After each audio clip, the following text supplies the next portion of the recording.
To me, the American idea is a real simple story that I learned as a kid, which is in this country, nothing limits you to be who you want to be except your own effort and your own God-given talent.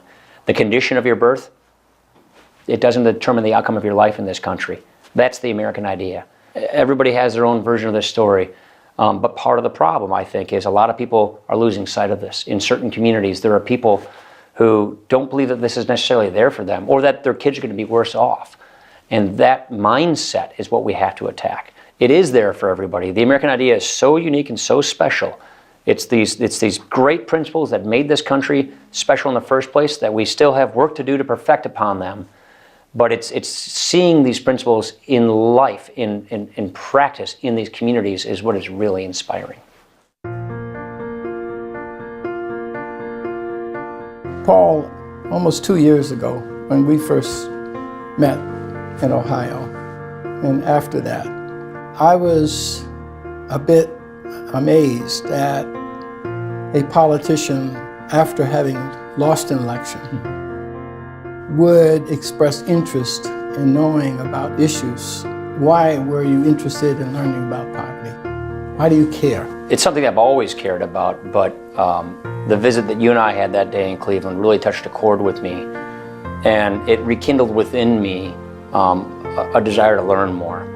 And I think we've gotten so swelled up in this fight in Washington about, Republican ideas versus Democratic ideas in Washington, that we sort of forgot about listening to people who are actually making a difference, who are actually fighting poverty successfully, who are showing through the example of their lives how we can do a better job of helping people. I come from Janesville, Wisconsin, and I've met a lot of folks struggling. It opened my eyes to a whole new set of struggles that people have gone through. But in learning and hearing those stories, I also learned about the triumph of actually overcoming these challenges and how wonderful that is. People who had gone through the worst of all situations came through those situations and redeemed themselves and are helping make other people do the same thing. And so what I got from you that day in Cleveland was, to me, an inspiration and a calling. And I want to see if I can take this feeling and translate it into better lessons learned so that we can translate that into better action.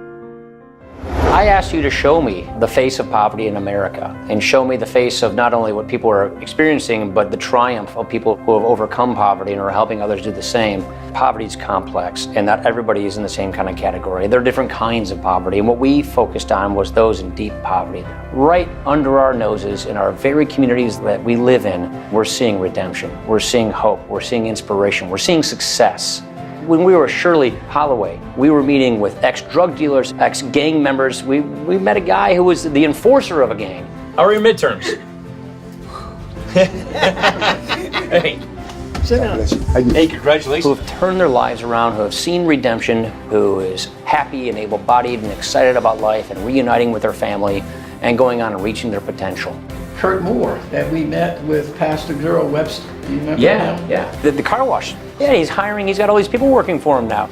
These are heroes. These are people who are facing down all odds and succeeding. They, in turn, are paying it forward by helping make sure that other people don't make the same mistakes they made. Pulaski's a perfect example where government tried everything: more money, more police, more cameras. They had 14 gangs until they had local poverty fighters who actually came up with the violence-free zone idea, where they actually found people who had gone through these problems, who were former gang members, who served as mentors, who had credibility. They didn't have social degrees, they had real life experiences where they could tell young people in Pulaski, shape up, or this is going to happen to you. The lessons are in your lives, in the stories that you share, the relationships you build, the mentorship you provide, and the hunger that is being fed for hope.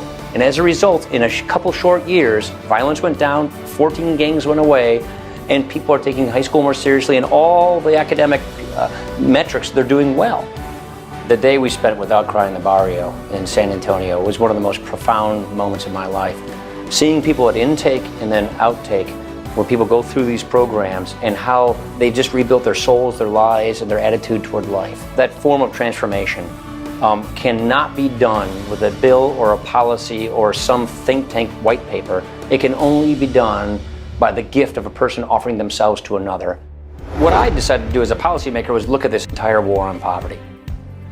Assess where we are, what we've done wrong.